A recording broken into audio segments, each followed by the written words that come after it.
Now this is the question available to us, having three variables and three constraints. यही तो structure है इसका, तीन वेरिएबल हैं और तीन कंस्ट्रेंट्स हैं, और क्योंकि नंबर ऑफ वेरिएबल तीन है, that is why we should use simplex method here, because graphical method would not work here. Graphical method यहां पर काम नहीं करेगा क्योंकि नंबर ऑफ वेरिएबल तीन है. ठीक है, क्योंकि ग्राफिकल मेथड के लिए कितने वेरिएबल चाहिए? टू वेरिएबल्स चाहिए. तो ये ग्राफिकल मेथड तो चलेगा नहीं, इसलिए यहां पर सिंप्लेक्स ही लगाना होगा. तो सिंप्लेक्स में लगाने के लिए पहला स्टेप क्या है? पहला स्टेप है वेरिएबल इंट्रोड्यूस करने हैं. वेरिएबल इंट्रोड्यूस करेंगे. मैंने तो रब किया है, आप दोबारा लिखना है इसको. Plus S1 plus S2 plus S3, this is 60, 72 and this is 100. ठीक है. Fabrication, finishing and packaging hours. Now what is this S1 S2 S3? बता पाएंगे आप मुझे क्या है S1 S2 S3? Sir basis unutilised resources. हाँ, S1 S2 S3 is always positive, number one. Number two, these are representing unutilized resource. Unutilized resource. ठीक. और you can say like unutilized fabrication hour, unutilized finishing hours, unutilized packaging hours.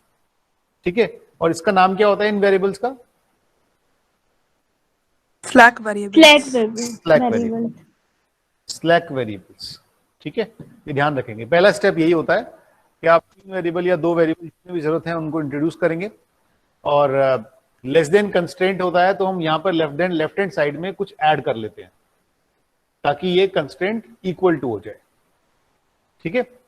So we have to consider three new variables here, three new slack variables here, that is fabrication hours, finishing hour and packaging hours, unutilized fabrication, finishing and packaging hours. ठीक है. तो इसको हम रब कर देते हैं because I need some space. Okay. Now table 1. First start with table number 1. Headings बनेंगे basis x1, x2, x3, s1, s2, S3 BI.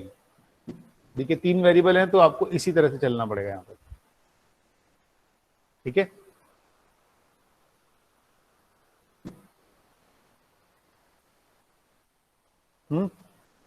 अच्छा, अब जरा वैल्यूज बताइए कैसे कैसे लिखनी है. 3, 5, 2, 1, 0, 0, 60. फर्स्ट कंस्ट्रेंट से, from first constraint fabrication hours. ठीक है. 3 कोफिशिएंट लिख रहे हैं, सिर्फ coefficients.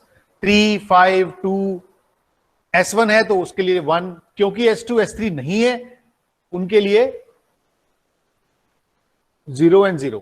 Right hand side is 60. Similarly next constraint क्या रहेगा? नेक्स्ट कॉलम, नेक्स्ट रो क्या रहेगी? 4, 4, 4, 0, 1, 0, 0, 17. And 2, 4, 5, 0, 0, 1. 0, 0, 1. ठीक है.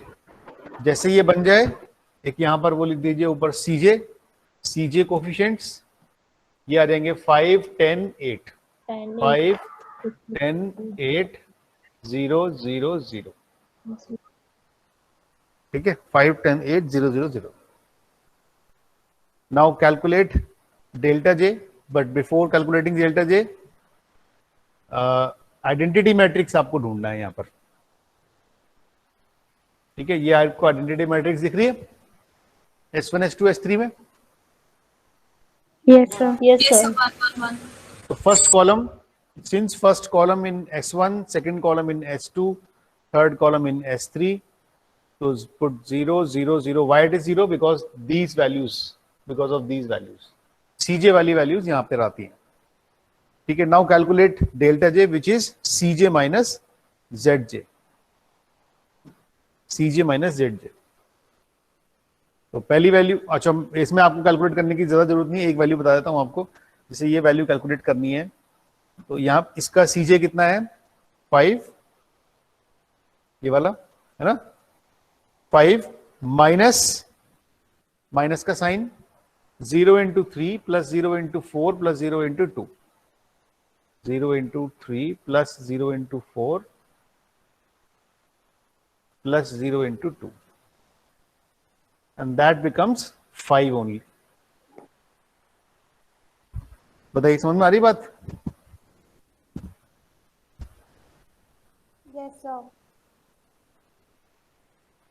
ठीक है, तो सिमिलरली दूसरी वैल्यू 10 आएगी, तीसरी वैल्यू 8 एंड 0 0।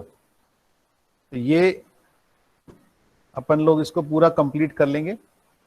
और मैंने आपको पिछली क्लास में भी बताया था कि फर्स्ट कॉलम में, फर्स्ट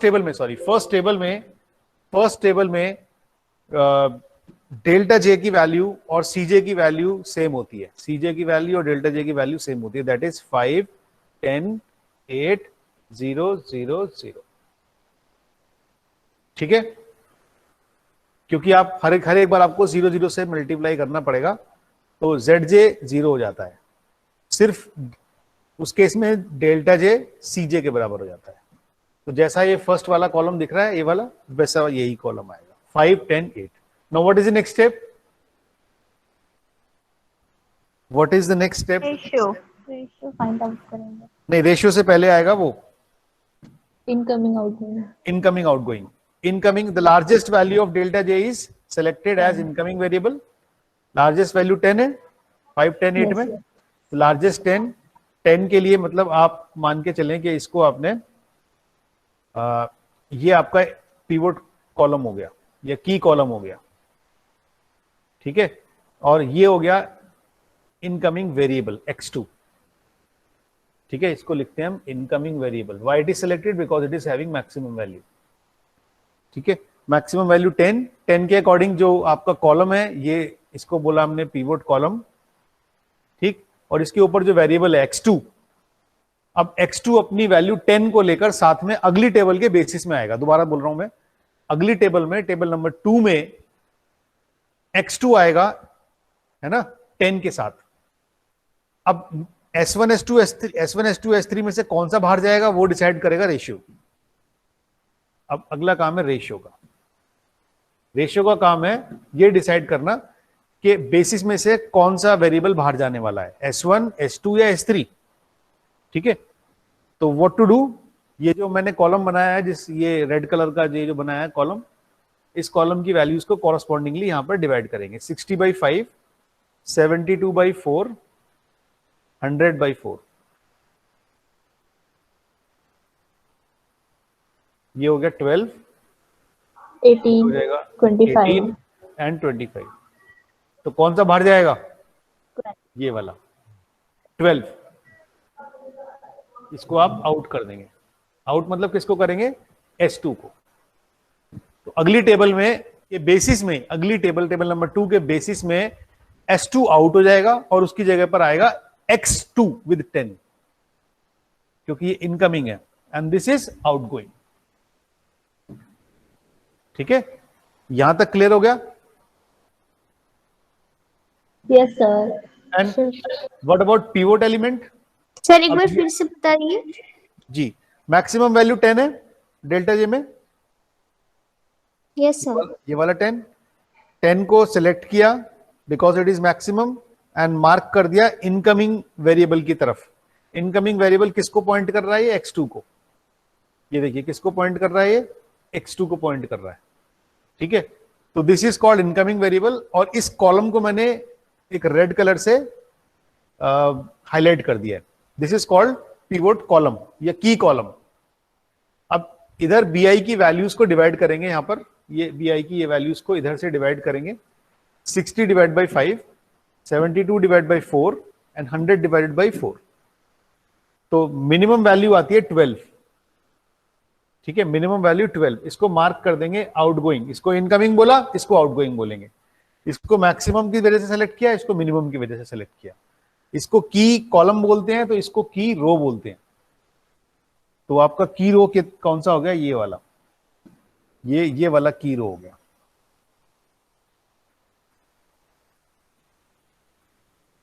ठीक है, इसको बोलेंगे की रो।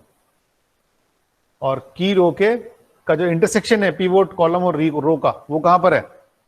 5। देखो 5 पे दोनों चीजें मिल रही है, कॉलम भी मिल रही है, रो भी मिल रहा है, तो 5 पर स्टार लगा देंगे। ठीक, और यहां लिख देंगे स्टार का मतलब क्या है, पिवोट एलिमेंट या की एलिमेंट, पिवोट एलिमेंट। ठीक है, पिवोट एलिमेंट का सिलेक्शन किसी भी टेबल का लास्ट स्टेप होता है, और अगले टेबल की शुरुआत भी पिवोट एलिमेंट से ही होती है, ये बात ध्यान रखेंगे। Now table number 1 is complete. अब टेबल नंबर 2 पे जा रहे हैं हम। 2 की शुरुआत कहां से होगी? इसी 5 से होगी। कैसे होगी? इस 5 से पिवोट रो के, ये जो पिवोट रो मैंने रेड कलर से ये किया है, रो, इसको बोलते हैं row, and this one is column, this one is column. तो पिवोट रो के सभी एलिमेंट्स को 5 से, बिकॉज 5 इज पिवोट एलिमेंट, 5 से डिवाइड कर देंगे। ठीक, तो मैं नेक्स्ट टेबल पे शिफ्ट कर रहा हूं, टेबल नंबर 2, टेबल नंबर 2। तो बेसिस वही हेडिंग्स रहेंगे, x1, x2, x3, s1, s2, s3, bi।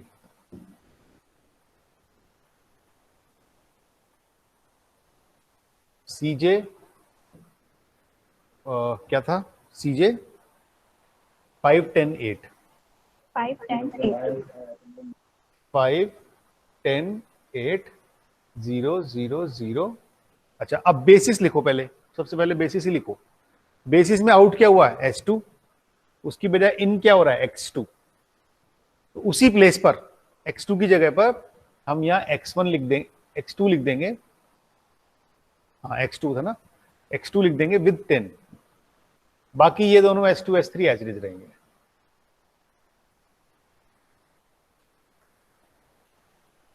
ये बताइए, बात समझ में आई मैंने कैसे लिखा है? बेसिस को चेंज कैसे किया है? जो आउट लिखा है ना, ये out, this is minimum value 12, that is why it is selected as outgoing variable. Outgoing variable, out और इन का मतलब बेसिस से होता है। आउट और इन मतलब ये नहीं कि आप टेबल से बाहर निकाल रहे हैं, बेसिस से बाहर निकाल रहे हैं या बेसिस के अंदर लेके जा रहे हैं। तो here outgoing variable is because it is minimum 12, तो आउटगोइंग वेरिएबल सेलेक्ट होता है S1 की तरह से, यानी S1 is going to out from the next table, X1 is out and in place of X1 X2 is coming. तो यहां पर X2 अगले टेबल के बेसिस में आ गया। Now revise all the rows one by one. First row को, यानी जिसमें पिवोट एलिमेंट है, इस रो के सभी एलिमेंट्स को 5 से डिवाइड कर देंगे। फर्स्ट रो के सभी एलिमेंट्स को की एलिमेंट से डिवाइड कर देंगे। तो क्या आएगा? 3/5, 5/5, 2/5, 1/5, 0/5, 0/5। ठीक है, तो 3/5, 1, 2/5, 1/5, 0, 0, 12, 1/5, 1/5, 0, 0, 12। ये बताइए, ये बात समझ में आ गई?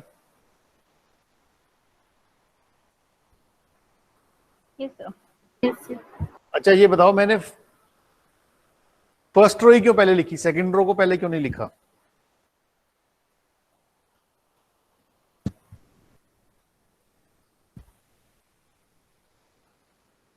सेकंड रो को पहले क्यों नहीं लिखा? हेलो जी बताइए। सर, आवाज नहीं आ रही मुझे।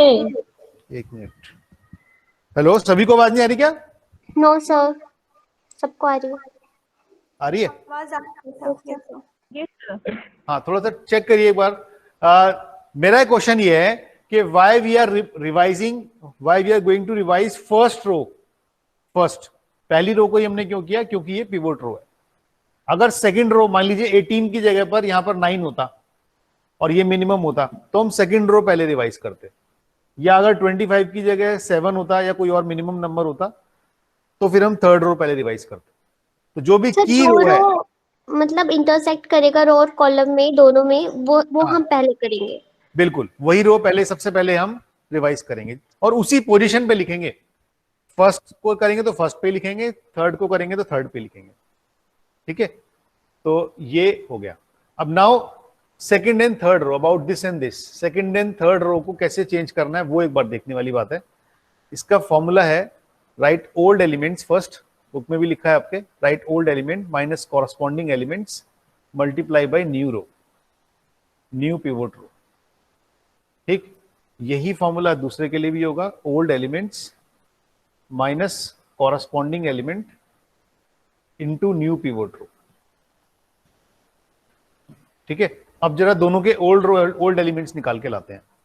सेकंड रो के ओल्ड एलिमेंट्स क्या हैं? 4 4 4 0 1 0 72।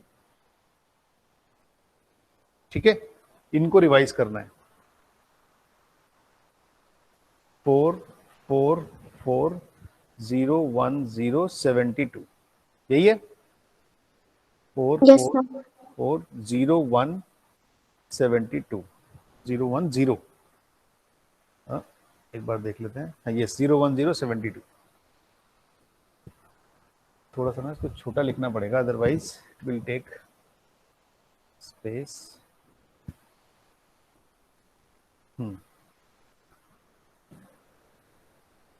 4 4 4 0 1 0 72 माइनस साइन। ठीक है, और तो ओल्ड एलिमेंट्स लिख दिए, ये वाले इसके ओल्ड एलिमेंट्स सेकंड रो के। इसका कॉरस्पॉन्डिंग एलिमेंट कौन सा है जो आपके पीवोट कॉलम में दिख रहा है? पीवोट कॉलम में जो दिख रहा है उसका एलिमेंट कौन सा है? ये वाला 4 है जिसपे मैंने हैश बनाया है। ठीक है, इस हैश को आप कॉरस्पॉन्डिंग एलिमेंट की तरह से यहां लिख देंगे। 4 4 सभी जगह पर सेम वैल्यू, और मल्टीप्लाई कर देंगे ये जो भी आपने ऊपर लिखा है ना फर्स्ट रो, इसी से 3/5 1 2/5 1/5 0 0 12।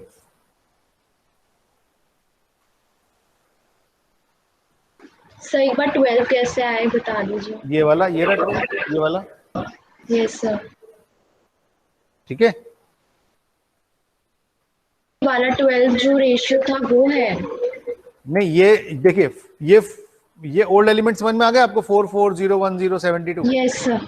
ठीक है, कॉरस्पॉन्डिंग एलिमेंट समझ में आ गया, मैंने हैश लगाया था वहां यस पर। सर। Yes sir. अब न्यू पिवोट रो, ये वाली जो पूरी रो है ना, यहां से लेके यहां तक पूरी लिख दो एज इट इज। ये टेबल 1 से 12 आया ना x2 में। अच्छा, टेबल 1 सुनो, टेबल 1 के सभी एलिमेंट्स को हमने 5 से डिवाइड किया था, तो 60 से जब डिवाइड किया था 5 को 60/5 किया था तो 12 ओके आया। सर। Okay sir. ठीक है, तो यहां पर हमने ये किया, और इसको जरा बॉड मास से सॉल्व करके बताएंगे क्या आ रहा है।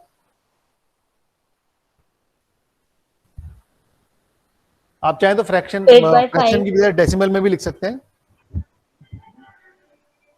8/5 0 0 12/5 मैं सीधा इधर ही लिख देता हूं, 8/5 0 12/5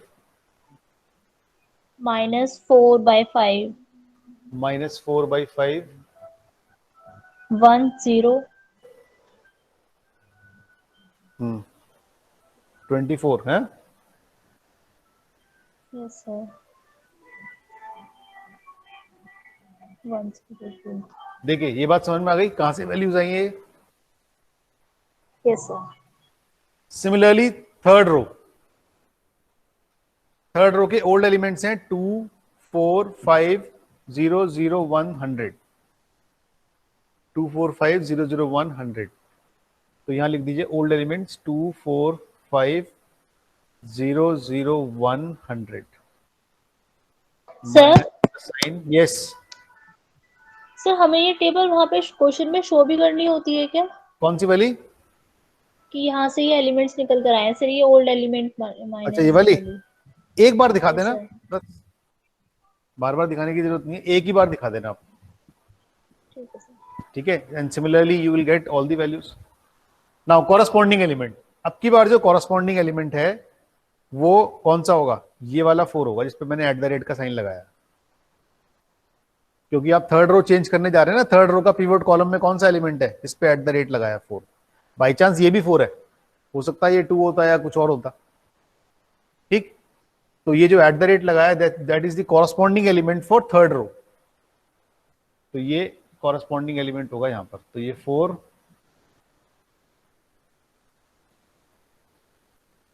मल्टीप्लाई साइन,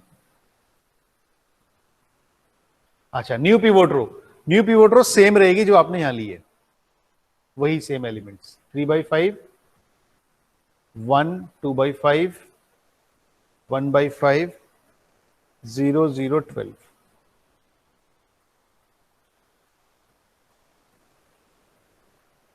ठीक है, अब इनके एलिमेंट्स को उठा के थर्ड रो में लिख देते हैं। तो क्या आता है, -2/5 इधर, -2/5, 0, 17/5, -4/5, -4/5, 0, 1, 0, 1, 52, 52। ठीक है, ये बात समझ में आ गई।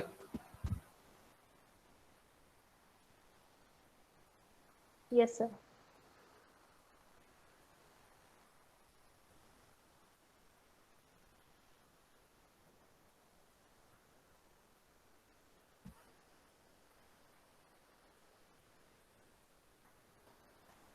ठीक है, आवाज नहीं आ रही। हाँ हेलो, यस सर आ गई। हाँ जी। तो ये दोनों रो आपने चेंज कर दिया according to this old elements and corresponding element. अब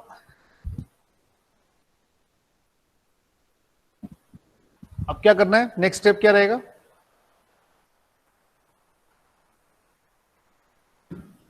कैलकुलेटिंग डेल्टा जे, देखना पड़ेगा कि ये लास्ट टेबल है या अभी भी बनानी पड़ेंगी। तो values of delta J becomes, एक वैल्यू बता देता हूं, बाकी आप कैलकुलेट करना। फर्स्ट वैल्यू को देखिए कैसे निकलनी है, ये वाली वैल्यू सीजे, सीजे कितना है 5, minus 10 into 3/5 plus 0 into 8/5, 0 into -2/5, तो ये बिल तो 0 हो जाएगा सारा। तो कितना बचा, 5 2 जा कितना आएगा, -1। -1। तो मैं सीधा उठा के -1 लिख देता हूं, सीधा उठा के यहां पर -1 लिख देता हूं, माइनस का 1। And similarly all values are 0, 4। आप जरूर कैलकुलेट करके देख लेना भाई, ये बुक से तो ठीक है, आप समझ में आ रहा होगा, मैं इसीलिए बुक वाला एग्जांपल ले रहा हूं ताकि आप बाद में भी इसको एक बार पूरी कंप्लीट कर सके। नाउ सिंस अच्छा, टेबल कब तक बनाते हैं, जब तक सारे डेल्टा जे के वैल्यू या तो 0 या फिर नेगेटिव ना हो जाए, ठीक है। लेकिन अभी भी एक एलिमेंट ऐसा है जो ना तो 0 है ना नेगेटिव है, कौन सा है, 4, ठीक है। अब इसी को हम अगली टेबल के लिए इनकमिंग वेरिएबल बनाएंगे, ठीक है, और इसको बोलेंगे पिवोट कॉलम, ठीक है। इसके हिसाब से यहां डिवाइड करके रेशियो से निकाल के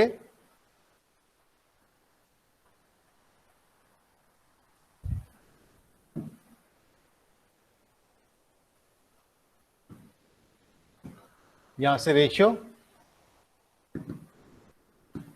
12 को डिवाइड करेंगे 2/5 से, 24 को डिवाइड करेंगे 12/5 से, फिर 17/5 से, तो ये वैल्यूज आएंगी 30,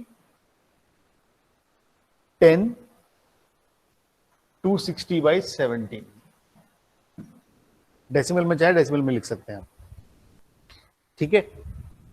द लोएस्ट वैल्यू इज, किसको आउटगोइंग वेरिएबल बनाएंगे, 10 से सेलेक्ट करेंगे आउटगोइंग वेरिएबल, ठीक। यानी अगली टेबल के बेसिस में क्या आने वाला है, x2 आए, x3 आएगा, x3 को पॉइंट कर रहा है ना, x3 आएगा, ये इनकमिंग वेरिएबल है, किसकी जगह पर आएगा, S2 की जगह पर। ये आउट है ना, आउट किसको बाहर कर रहे हैं, S2 को बाहर कर रहे हैं। तो S2 की जगह पर X3 जगह ले लेगा इसकी, यानी ये दोनों आपस में इंटरचेंज हो जाएंगे। इंटरचेंज नहीं बोलना चाहिए, that is not the correct. वो S2 की जगह पर X3 आ जाएगा, बस एक ही चेंज होगा। ठीक है, थोड़ा सा कॉम्प्लिकेटेड है, लेकिन भाई यही सेम क्वेश्चन 3 बार आ चुका है एग्जाम में, 3 बार सेम क्वेश्चन। ठीक है, एंड पिवोट एलिमेंट कौन सा होगा? 12/5। पिवोट रो बनाइए, कॉलम तो बना दिया आपने, ये पिवोट रो है, this is pivot 12/5। And the intersection of row and column is 12/5। ठीक है, इसको आपने एंडगोइंग तो जो दोनों जहां पर मिल रहे हैं दैट इज 12/5, ये की एलिमेंट हो गया, यानी कि पिवोट एलिमेंट हो गया। ठीक है, अब अगली टेबल की तरफ चलते हैं। अगली टेबल में पहला चेंज करेंगे सेकेंड रो में। ठीक है, तो सिमिलरली मैं अब इसको डायरेक्टली टेबल नंबर 3 लिख देता हूं ताकि आपको आंसर समझा पाऊं, और स्लाइड चेंज करने जा रहा हूं मैं। ठीक है, कर दे? Yes sir. जी ठीक है, तो टेबल नंबर 3 जो ध्यान से देखेंगे, वैल्यूज आप निकालेंगे, ऐसा कोई इशू नहीं है। एक बार एक टेबल से शिफ्ट करना आ गया तो फिर आप दूसरी तीसरी टेबल में अपने आप जंप करना सीख जाएंगे। ओके, तो टेबल नंबर 3 के वैल्यूज हैं। पहले तो हेडिंग्स लिखेंगे, basis x1 x2 x3 s1 s2 s3 bi।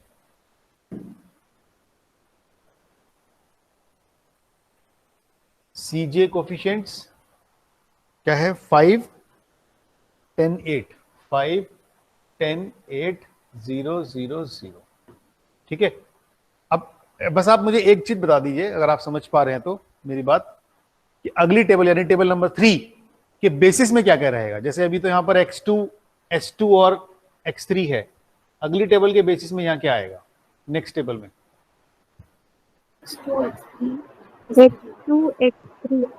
x2 x3 और s3 ऐसी चीज रहेगा। ठीक है, यानी s2 बाहर जाने वाला है, उसकी जगह पर x3 आ जाएगा विद 8। ठीक है, तो मैं यहां लिख देता हूं x2 10, ये पहले से ही था, ये नया एंट्री हुआ है x3 8 के साथ, और ये भी पहले से ही था।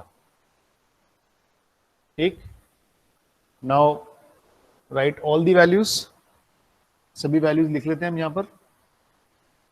1/3 1 0 1/3 -1/6 0 8 0 8। ठीक, उसके बाद -2/3 0 1 -1/3 5/12 0 10। और तीसरा रो है -8/3 0 0 1/3 -17/12। एक बार जरूर ये कंफर्म कर लेना ये वैल्यूज कहां से आ रही हैं। 8। नाउ डेल्टा जे के वैल्यूज हैं -11/3 0 0 -2/3 -5/3 एंड 0। ठीक है भाई, ये जरूर लिख लेना। ये टेबल पर हमें एक आगे जाके ना 1-2 क्लास बाद एक चीज और परफॉर्म करनी है इसी टेबल पर, तो ये क्वेश्चन पूरा कर लेना, और ये लास्ट वाली टेबल को हम एनालाइज करेंगे सेंसिटिविटी एनालिसिस में। ठीक है, तो ये आपकी लास्ट टेबल है। लास्ट टेबल कैसे पता लगा ये लास्ट टेबल है, इसके आगे टेबल नहीं बनेगी, ये बात कैसे पता लगी? क्योंकि ये लास्ट के सारे Since all delta j is either 0 और नेगेटिव। देखिए -0 कोई भी वैल्यू प्लस नहीं है, कोई भी वैल्यू इनकमिंग वेरिएबल में ले जाने लायक नहीं है। ठीक है, so that is why this is called optimal table. This is representing as optimal table, final table, final table बोलते हैं इसको, ये फाइनल टेबल है, इसके आगे टेबल नहीं बनेगी। Now what is my optimal solution, what is my optimal solution?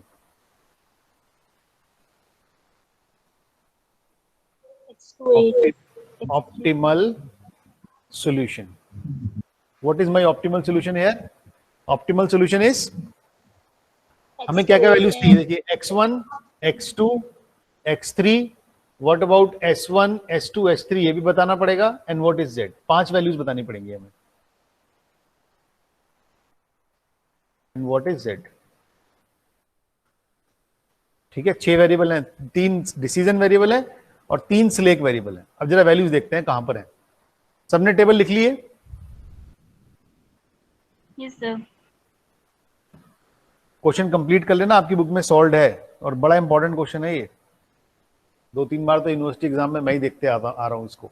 देखिए वैल्यूज कैसे देखते हैं, वेरिएबल के नाम तो इधर पढ़ने हैं और वैल्यू इधर देखनी है। ठीक है, वेरिएबल के नाम इधर और वैल्यू इधर। तो जरा बताओ x2 का वैल्यू कितना है?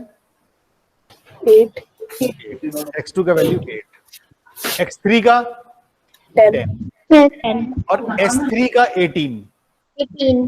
इसके अलावा जो वेरिएबल यहां नहीं दिख रहे हैं बेसिस में, जो वेरिएबल बेसिस में नहीं है, कौन कौन से नहीं है? एक तो ये नहीं है, एक ये नहीं है, एक ये नहीं है। इन तीनों वेरिएबल की वैल्यू 0 होती है। आप लिख सकते हैं कहीं पर कि non basic variable having 0 values, non basic variable having 0 values. जो वेरिएबल फाइनल टेबल के बेसिस में जगह नहीं बना पाए हैं उनकी वैल्यू 0 रहेगी। Now what is z here? z कितना होगा? 160। z का फंक्शन क्या था जरा बताना एक बार।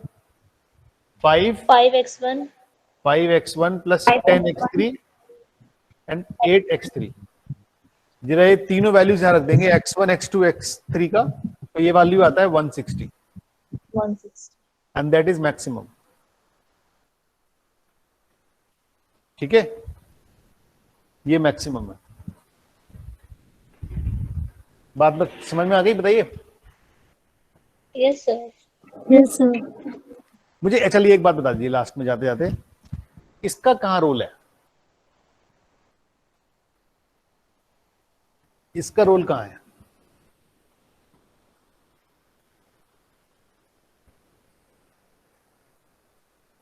S3 18 का क्या मतलब है, कौन बताएगा?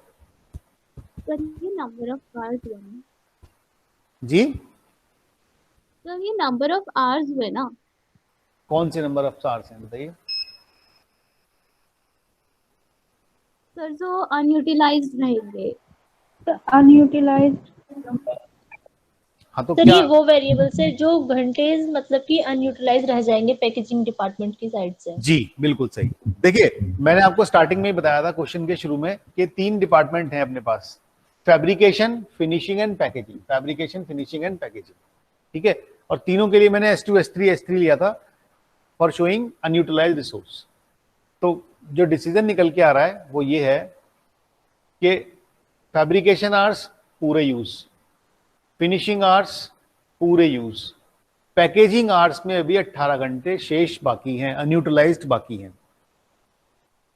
ठीक है, तो आपको सॉल्यूशन तो दे ही रहा है ये निकाल के ऑप्टिमम सॉल्यूशन, साथ के साथ आपको ये भी बता रहा है कि कौन सा रिसोर्स अभी भी बचा हुआ है। ठीक है, तो ये जो है बचा हुआ रिसोर्स S3 18 आवर्स अभी भी बचा हुआ है।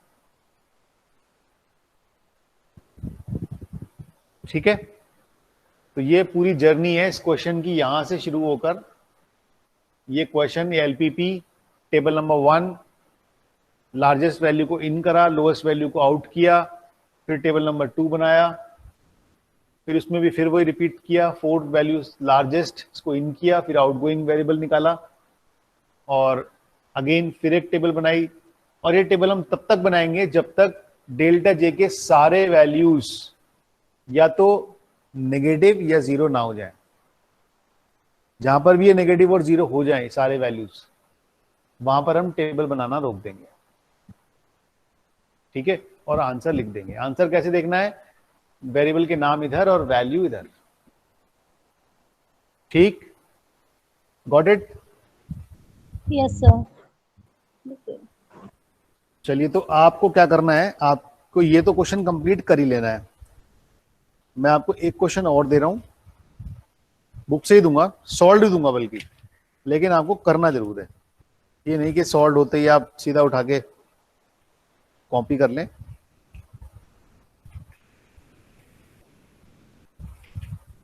कि बुक में, चलिए आपको एक चीज दिखाता हूँ। चलो बुक तो छोड़ो अभी, एक मिनट, एक चीज और दिखानी है आपको, that is important here to discuss.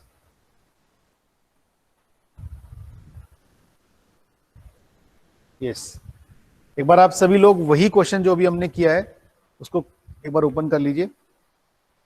वही क्वेश्चन जो हमने अभी ओपन किया है, तो ये टोरा आपने ओपन किया, लीनियर प्रोग्रामिंग पे गए, इनपुट स्क्रीन, प्रॉब्लम का टाइटल, देन कितने वेरिएबल हैं, 3 वेरिएबल, कितने कंस्ट्रेंट, 3 कंस्ट्रेंट्स, एंटर, वेरिएबल, अच्छा मैक्सिमाइज क्या था, 5 10 8, 5 10 8, ठीक। कंस्ट्रेंट नंबर 1, 3 5 2 लेस देन 60, ऐसे ही है, 3 5 2 लेस देन 60, ठीक। कंस्ट्रेंट नंबर 2 क्या है, 4 4 72। 72 उसके बाद है नेक्स्ट कंस्ट्रेंट 2 4 5 2 4 500, 500 2 4 500, ठीक। ये वैल्यूज मैंने सारी एंटर कर दी और यहाँ गए सॉल्व मेन्यू पर, सेव करना चाहते हैं तो सेव करें, अदरवाइज नहीं। सॉल्व प्रॉब्लम, अब देखिए ग्राफिकल हाईलाइट ही नहीं है, ग्राफिकल मेथड ना हाईलाइट ही नहीं है, कर ही नहीं सकते आप, सॉल्व यूज ही नहीं कर सकते क्योंकि वेरिएबल 3 है। तो एल्जेब्रिक में आए, एल्जेब्रिक में एक ही बार में सोल्यूशन देखना है या आइट्रेशन करने हैं तो आइट्रेशन करेंगे। All slack starting solution, all slack, तो कहाँ गए, सॉल्व प्रॉब्लम में, एल्जेब्रिक में, आइट्रेशन में, ऑल स्लेक स्टार्टिंग सोल्यूशन, ठीक है। ऑल स्लेक स्टार्टिंग सोल्यूशन पे गए, आउटपुट स्क्रीन पर आए। अब देखिए जरा, this is your table number 1, values थोड़ी आगे पीछे होंगी, this is your table number 1, next iteration. देखिए 5 जो है ना हमारा फर्स्ट टेबल का पिवोट एलिमेंट था, फर्स्ट टेबल में Yes, पिवोट sir. एलिमेंट 5 था। ये देखिए रेड कलर वाला जो है ये आउटगोइंग वेरिएबल है और ग्रीन कलर वाले से जो हाईलाइट हो रहा है दिस इज इनकमिंग वेरिएबल, है ना। फिर नेक्स्ट आइट्रेशन किया तो बता रहा है आइट्रेशन 3 ऑप्टिमल है, यानी कि टेबल नंबर 3 ऑप्टिमल टेबल है, इसके बाद नहीं बनेगी। सेकंड टेबल से जो पिवोट एलिमेंट आया था वो क्या था, याद है? सेकंड टेबल 12 और 5 12/5 था ना, 12/5 कितना होता है, 2.4, 2.4, ये 2.4। तो ये देख रहे हैं ना आप, जो ग्रीन और रेड का कॉम्बिनेशन है that is pivot row and column, and the intersection of pivot row and column is pivot element.